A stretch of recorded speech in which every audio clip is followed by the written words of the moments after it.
story about brain injury and sobriety and just, you know, her life. It's just so awesome. It's, definitely a positive deal. So, without further ado, good morning, Jesse. Good morning, Shane. Can you hear me okay? Well, I can hear you just fine. Okay, good. Perfect. How are you doing today?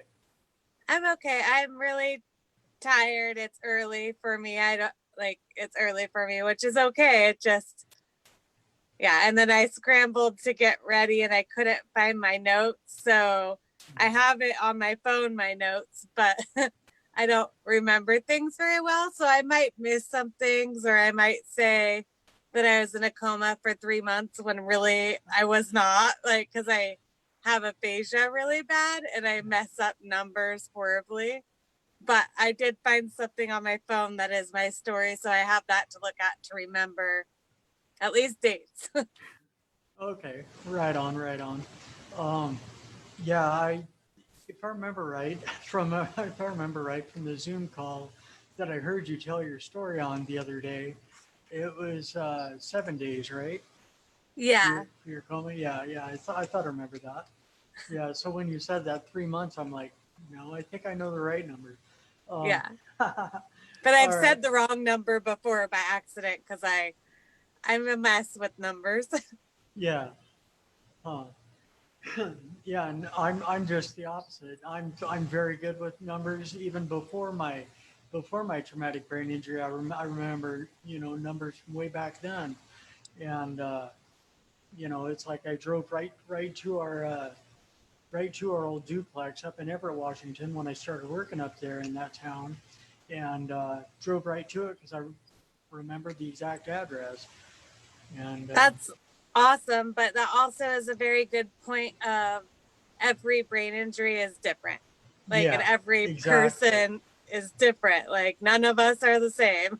Yeah, and that's what I was gonna say. Was gonna add to that was that, you know, in a way, well, exactly in a way, I see traumatic brain injuries and all brain injuries as the same as multiple sclerosis. I also have MS, and it's known as a snowflake disease. Same with brain injury. Everyone's brain injury is different, and different symptoms, different outcome, whatever. And okay, so yeah, I heard your story on the Kaleidoscope Zoom call a few weeks ago, maybe a couple weeks ago. I don't know. It seems like longer, but and I heard you tell your story on there, and I loved it, and I just wanted, to bring your story onto my podcast here and share it with some more people.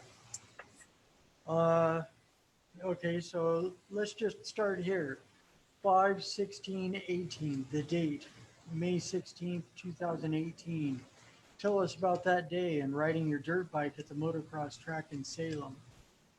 So I have no memory of that day at all, but my husband has pieced it back together for me. So I guess I worked at like 5 a.m. and I was off at 1 p.m. But that day I had a really bad day at work and I left work and I wanted to quit my job. And I was like begging my husband to quit my job because it was like that bad of a day. And instead of going to the gym, which would have been what I normally would do, and would have been safe, I decided to go load up my motorcycles and go to the motocross track. So my mindset was already not in a good mindset for what I was about to do because I was going to go ride a dangerous machine at a track and I was just already in a bad mood. And so I guess it was like just a practice day and I was practicing riding. And my friend Christina was there and she says that all of a sudden the track went silent. And I know that's not a good thing. Like, the track doesn't go silent unless something bad happens. And so she ran over to the track and saw me laying there and there's blood everywhere. And I guess I was tapping my helmet, like tapping it.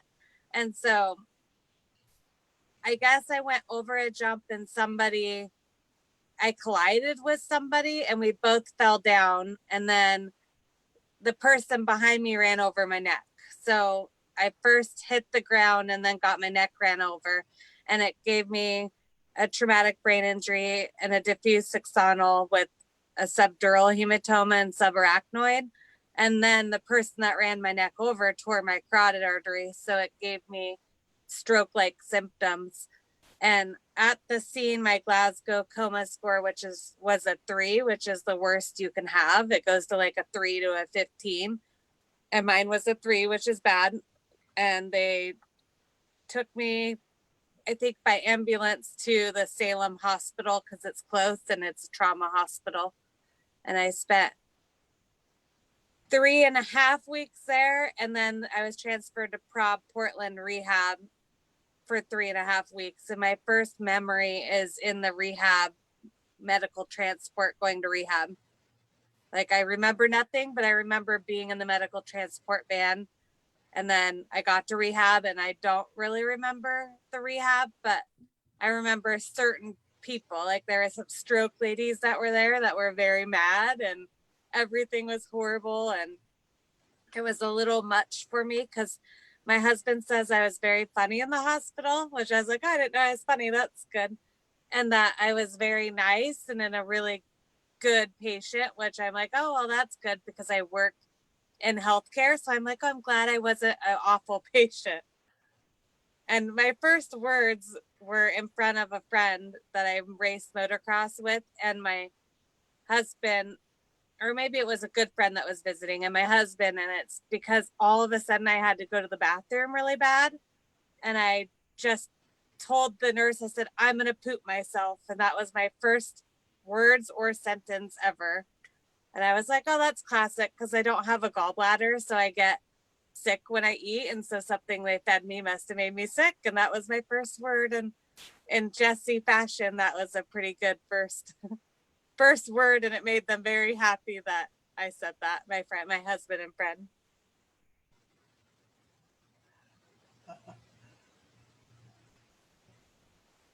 I remember early on after my brain injury, I remember my stepmom pointing it out so much, was that, immediately following my brain injury for a few months or maybe a year or whatever, my filter was broke, essentially, and had no filter, and I just said what was on my mind. That seems really common in brain injury because I think before I had one, I didn't have a huge filter, and now I have no filter, and I don't have energy, and I just don't have time for crap. So I'm very like straightforward. Like, don't waste my time. Don't be mean. Like, life's short. Let's just be okay. Like, I have little tolerance, I guess, now. And also no filter because it just something about brain injuries make you not have a filter. Yeah. It's just like I recall that starting, essentially starting over from zero, and starting off the ground level and not having a filter, just nothing, and then you have to gain that stuff and basically, along with everything else, relearn it all, and retrain your mind, retrain your brain. Yeah, it's an interesting process. I feel very lucky that going into my brain injury, I already had a pretty like positive mindset and attitude because I had learned all kinds of stuff that happened in my life to like flip the script and not be negative about it. And the doctors said a lot of my recovery has to do with like my mindset and how healthy I was, and that I didn't drink alcohol and I was just in a good state of mind when I got hurt. So I didn't wake up mad at the world at all, like at all. Right on. Yeah, it's like, yeah, but that was quite the accident that you had there. Yeah, I have 9 lives and I think they're up. So I'm not riding motorcycles anymore. And because I broke my back like 3 years before I broke my brain. So, and I got a bad concussion, and I've just always like been a risk taker and done dangerous sports. And so it's in my helmet saved my life, because after I broke my back, I bought all new gear and like really good gear, and nothing was wrong with my back when I got in my accident, and my helmet saved my life, and it had extra protection called MIPS for your brain, and it was like a $300 or no $500 helmet. And I don't think if I had that helmet, I probably wouldn't be talking right now. Like I had the diffuse axonal, so I had like a 10% chance of ever waking up.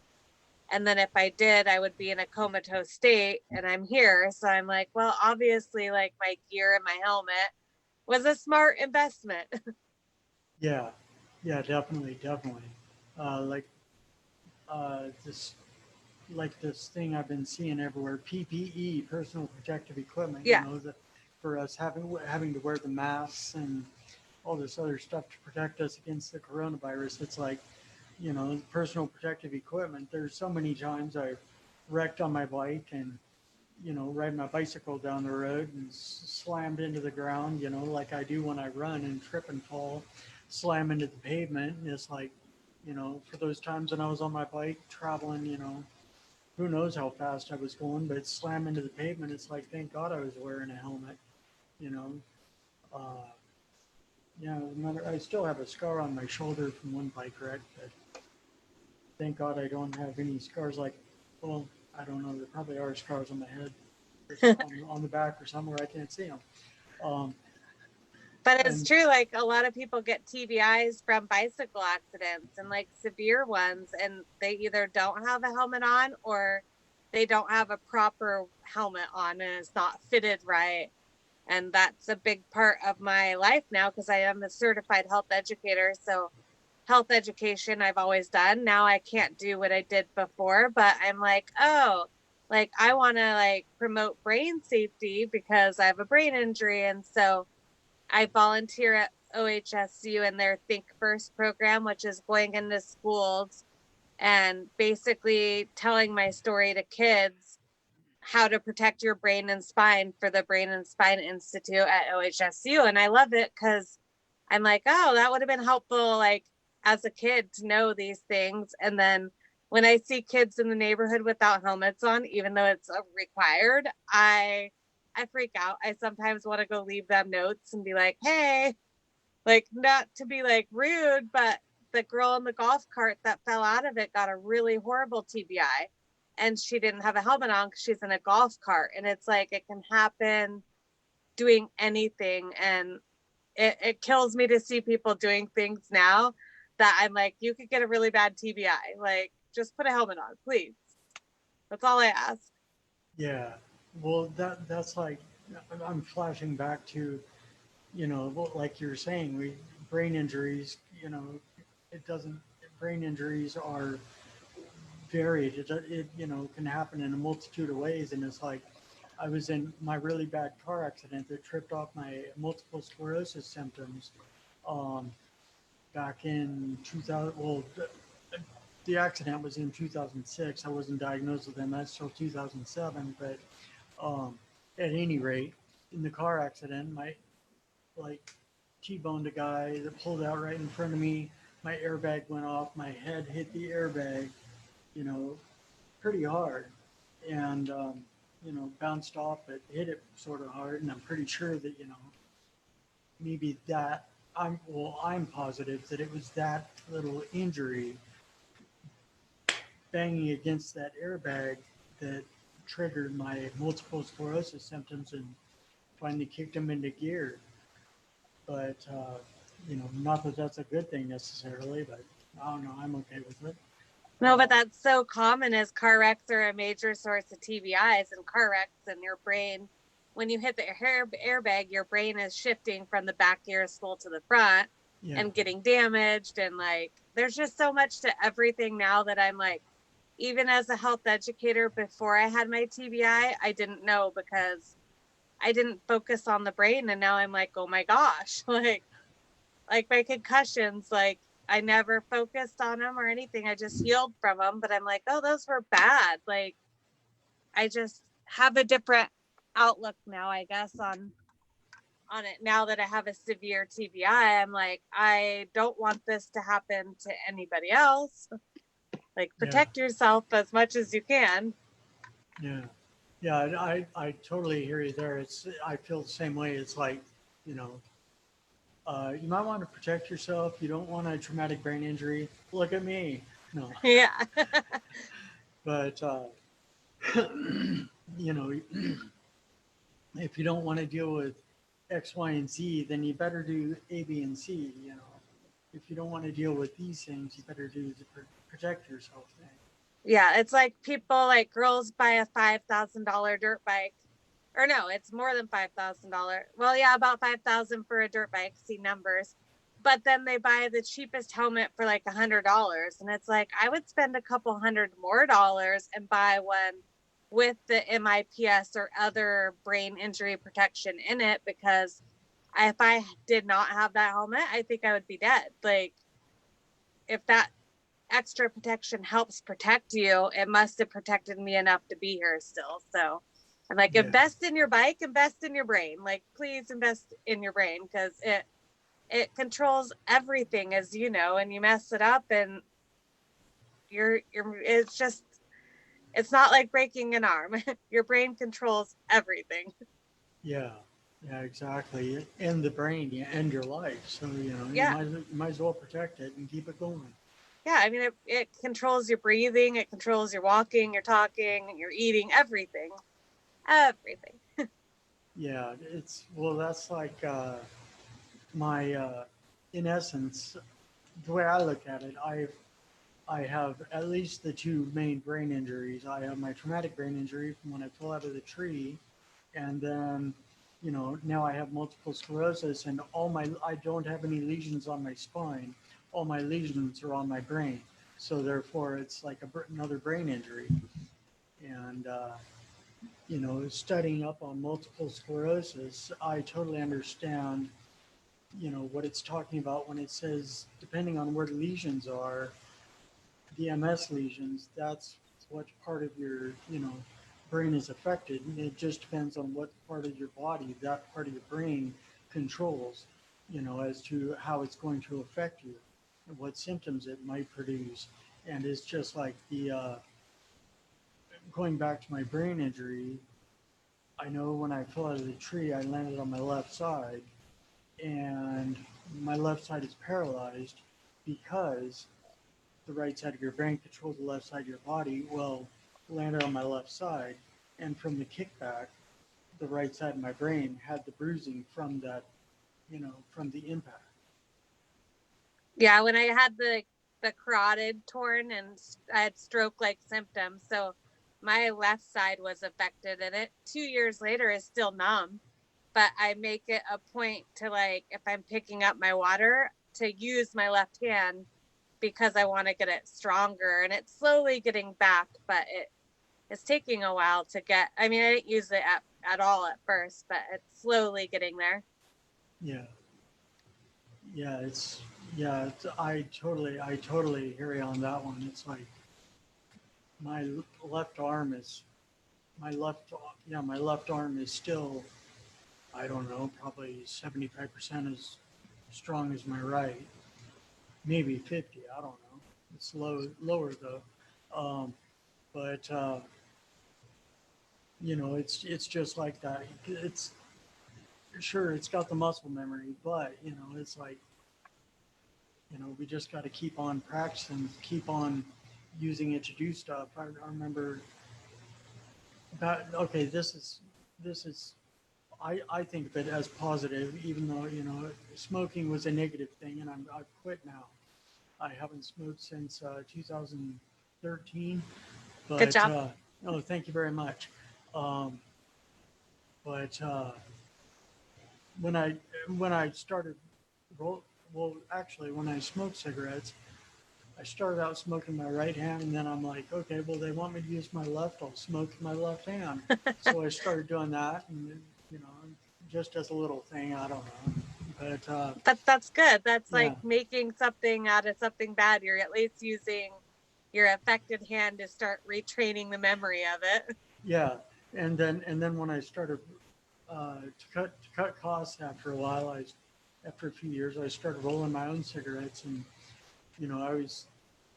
I thought of that then too. Hey, I'm using my left hand to help roll cigarettes, and I roll perfect cigarettes. So uh, anyway, then I also smoked in my left.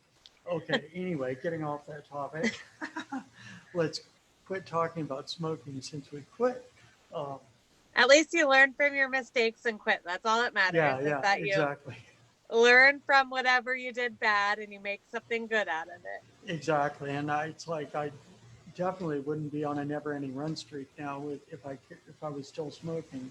Yeah, no way. Probably never would have even started running. Um, but except except back in the day when I used to get in trouble, I'd run, or like if I got sick stuff at home when I was a teenager, I'd run away from home. But that was about all the running I did then. Okay, and I know you've mentioned your sobriety, and I was just wondering if you could talk about that. Share some of your experience, strength, and hope around that. Yeah, so I think when I was younger, like I smoked pot. Like that was what I did. It wasn't even legal then. And then I think once I turned 18, or no, I was like 20. My boyfriend at the time, my ex-husband, was 3 years older than me, and I got a fake ID and I would go to the bar with him. And then when I turned 21, I would go to the bar. But I was never like an at-home drinker. I hate the taste of alcohol, so it was always in drinks that I couldn't taste it. But I couldn't control my drinking, like, so I didn't drink often, but when I did, it was just bad. Like I would get intoxicated. I wouldn't remember anything, which is funny because I did a sober podcast the other day, and she's like, it's funny that you used to drink and not remember, and that was okay. And then now you do anything to remember. So like, I was like, oh, I never thought of that connection that I used to drink to forget things. And now I wish I had memory. And I was just a really bad drinker. Like always, like I just think of all the things bad in my life that happened. It was always around alcohol. And so like I got a DUI even like 3.5 years ago because I was drinking while driving. I took a bunch of girls to a beach trip at our beach house, and my husband at the time was newly sober. So I wouldn't drink around him, but I was like, oh, I'll take some girls to the beach house. And we drank a lot. And on Sunday, I was driving home and I got pulled over and got a DUI. And my husband was starting a new job, so he would not pick me up. And so my dad had to drive down to the beach and pick me up in his truck. My dad. I'm like, oh, great. And that's the second time my dad has bailed me out of doing something stupid when I've been drinking. And I got a DUI and had to go to diversion. And just through that, I just like, well, plus my husband was newly sober. I was like, drinking does not do anything positive in my life. And so I stopped drinking. And luckily I did, because it was a year before my brain injury when I got sober. And that was a big thing that they said was great for me, that I was sober when I got my brain injury and why I recovered so good. And then now one of my bad side effects is I get really tired and I feel drunk and I hate it. And I'm like, why? Like, I don't even drink and I feel just so weird in my brain and I feel drunk. And so I'm glad I quit. It's like the best decision I ever made. Like I would not be married if I didn't, because my husband would have never stayed around, even though I barely ever drank. It's when I drank, it was never a good situation. Like I rolled my FJ up on the Long Beach once when I was drinking with a car full of girls. I got a DUI when I was drinking. I broke my back when I was drinking on my motorcycle. And from breaking my back while I was riding, that made me learn never to drink and ride. And then eventually it was, why don't you just not drink? It doesn't do anything like positive in your life. And then now I read some sober books and I'm like, I can't believe I drank anyways, because I read about how bad it is to drink ethanol basically. And like, I'm just like, I am a health person, yet I drank alcohol. Like that is just like an oxymoron kind of, I think, or I don't know if that's the right word. It's like doing something unhealthy when you're doing something healthy. I'm just like, okay.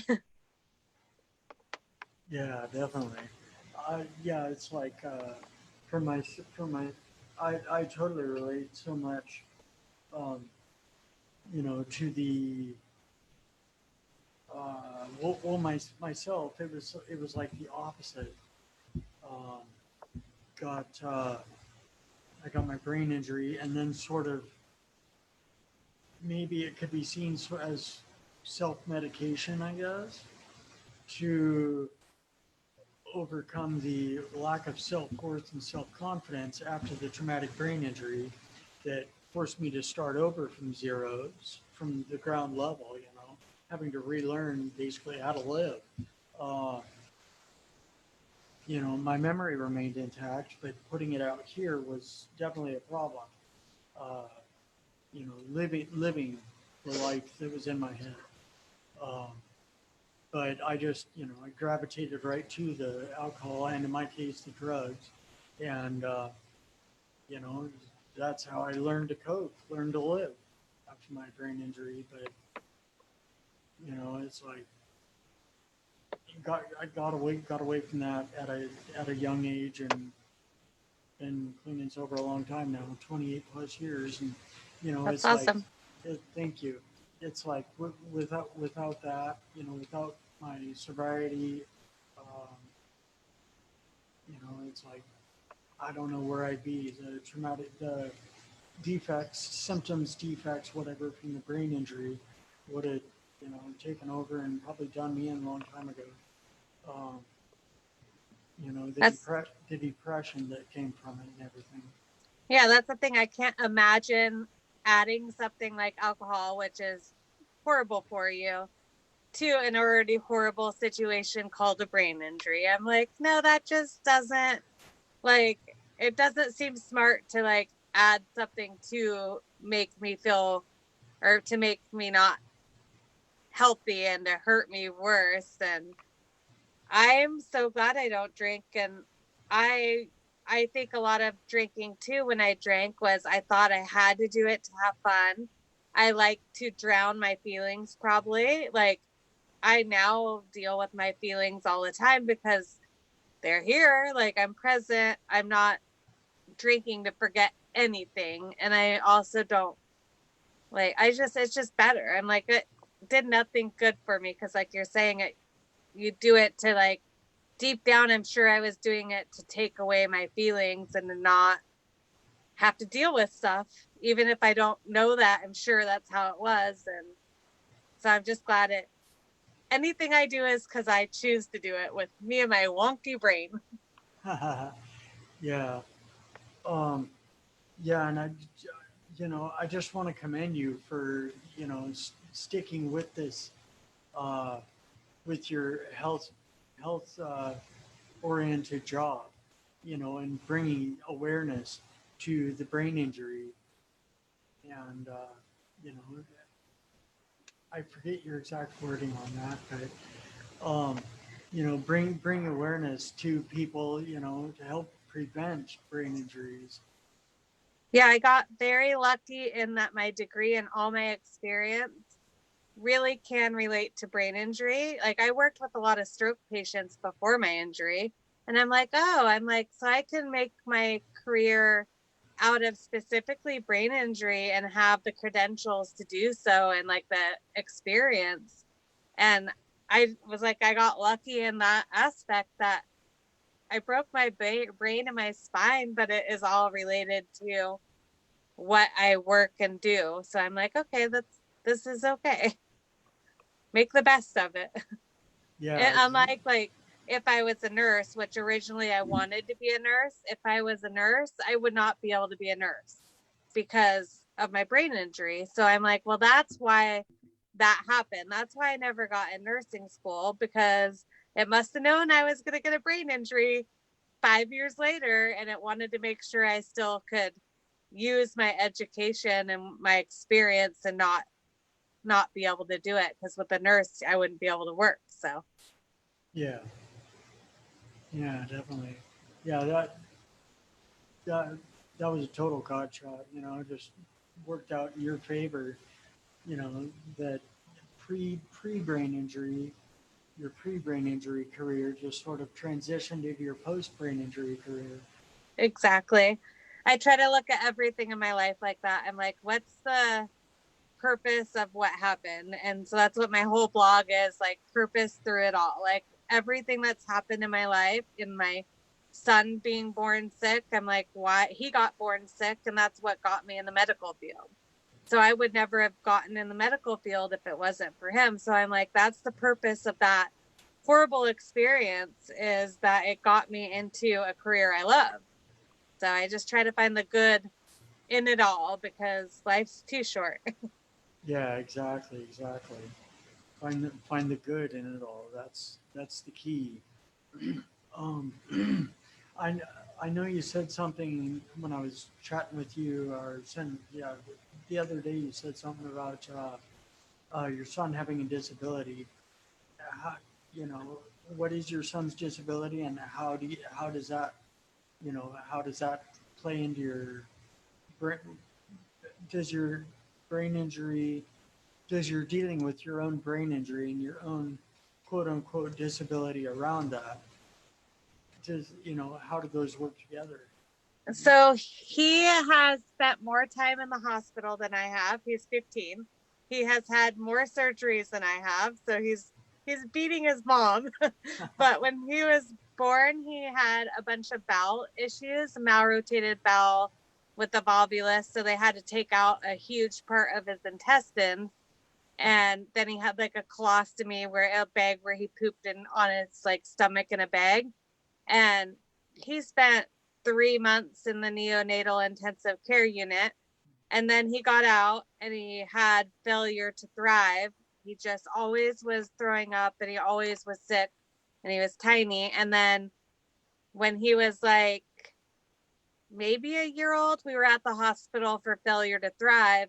And a resident was like obsessed with his head and would like touch his head all the time and wanted an MRI. So they gave him an MRI, and he had hydrocephalus because he had a Chiari malformation.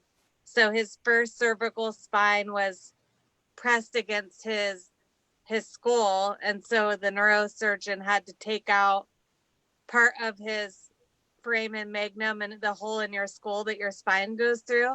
They took out part of that, and they took out part of C1 so that his cerebral spinal fluid could flow from his spine up to his brain, and his head got smaller. But through that is why now I'm like, oh, I'm just like my son. Like, I do things that he does. And my husband's like, you're doing what Jackson does. And I'm like, really? And I'm like, oh, because I get overwhelmed or I get confused, and I'm like, throw my hands up in the air, and I'm like, hold on, stop talking to me, like, give me a minute. And my son is just like that. And I'm like, I never realized that a Chiari malformation was a brain injury, even though he had a neurosurgeon. I didn't realize when I was in the healthcare field.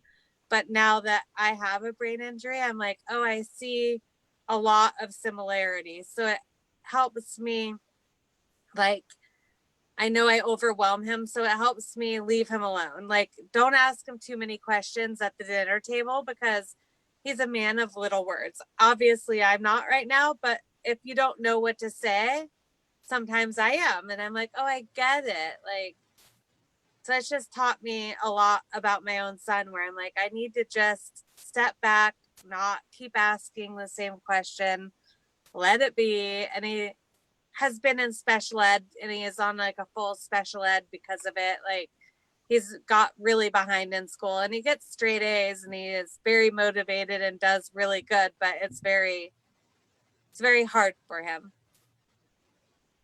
Yeah, I yeah, I've had a friend. I have a friend who's child had or has the Chiari malformation, and so I do understand about how that works, if you will. And yeah, it is I'll use the word curious. It is curious though how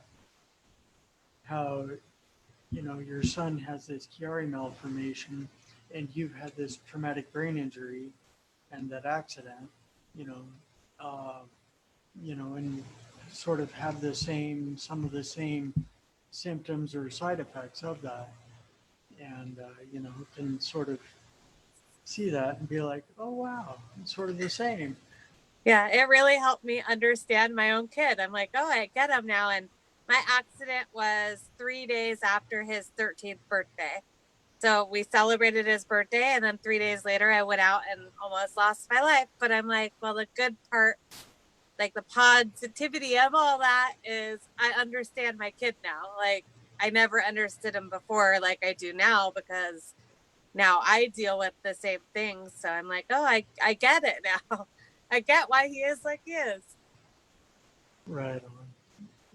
Yeah, it's like just so amazing how well, I mean, not that either one is a Yeah. necessarily good positive event in our lives or in your lives, but it's sort of amazing how these seemingly negative events or things that happen in our lives actually turn out to be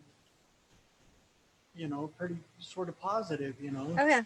bring us closer together, you know. It's really finding the purpose in it all. Like, and Yeah. I will be 40 next Sunday. And it has taken me 40 years to figure all this out. So it's not like every day. Like, right before I had my son, I was very different. I was very negative, and I was just very like materialistic and competitive, and my life was just completely different. And then I had my son who almost died, and that's when I really changed. And I have slowly changed since he was born. Like, I've just learned from everything, and no longer am I like, why did this happen to me? Like, screw this. I'm like, what is the purpose of this happening? Like, what was the purpose of getting a brain injury? It's not fun, it's lifelong, but what can I find the purpose? And I'm like, oh, it's because I need to go educate and help others that have a brain injury. Right on. Yeah, that's just amazing, that worked out like that. That you've been able to, instead of sitting with that brain injury and being like, oh God, why did this have to happen to me? Now it's like, in place of that, it's like, oh, this is why that happened to me, so I can, go help others with what I've learned from this. Yeah.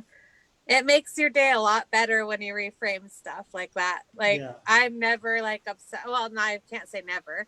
I have my mental health issues, of course, but I also go see a therapist because of it. Like, I'm very aware of the brain and how easy it is to get depressed after a brain injury. And I have my therapist, I have my doctor, and I'm very open about it all because I don't want to like get back in the negative mindset. I don't want to be like hate life. Like, my whole life was taken away from me, but I still have it though. I have to change it a bit. Like, it took a lot from us, but I have an amazing husband that doesn't hate me for it, and he's still here, and we're just working through it and making the best out of it, because I'm lucky I'm here. So I'm like, I can't be mad. I'm still alive. I'm functioning. I can walk. I can talk. Like, our friend had a TBI the same year I broke my back, and he lives in a nursing home and he can't communicate. And I went and saw him, and I saw him, and when you talk to him, he can blink, and that's about it. And I left, and I was just bawling because I'm like, oh my God, that should be me. Like, it really puts a perspective on it. And then I was like, and I'm such a crappy friend for never visiting him until now. I'm like, why? but I get it because we lost a lot of friends because of my brain injury and I'm functioning. So it's like, well, no wonder nobody sees him, because why are they going to go see somebody that's hard to see when they don't even see me and I'm pretty easy to see, if that makes sense. Yeah, yeah, makes total sense. Um, yeah, it's like I I relate. You know, I'm thinking about that, and it's like sort of like I can see where I can see how, you know, people might shy away from, you know, going to see. I mean, you know, being uncommunicative. If yeah, it's like it's I sort get of it because it's hard, but then think yeah, about him. He can't communicate. Think how he yeah, feels. exactly. And it's like, Yeah, it's people don't see me, and it's like, think how that makes me feel when my friends that were good friends don't call us anymore. It's like, so we were only your friend because we rode dirt bikes. We were only your friend because we did this or that. And it's like, we still camp. We just don't ride dirt bikes. Like, no big deal. And it's like, obviously, you just weren't a real friend. And because of the energy and stuff, I've learned to really cut people out. I'm like, not worry about it. Like, if you're going to treat me like that, you don't deserve a spot in my life, because life is too freaking short and I'm good. Like, I don't have time for crappy friends. yeah, yeah. Yeah, and it's like your friend that's in the nursing home, uncommunicative and everything. Um, what flashed through my mind is he doesn't maybe he doesn't need to be visited for the visitor's sake. He needs to be visited for his sake. Yeah, it makes me think about like Corona right now, and like some of the people that I've met on Instagram that Yeah, have family members in the hospital with TBIs right now. yeah, And like, that's so that makes sense. isolating. Like, Yeah, I had so many people able to see me, and like that, I feel like was life changing in my recovery. And I could not imagine getting a traumatic brain injury and being stuck in the hospital and not allowed to have visitors. Like, yeah. That I'm what's sure that going to do to your recovery? Like, that's huge.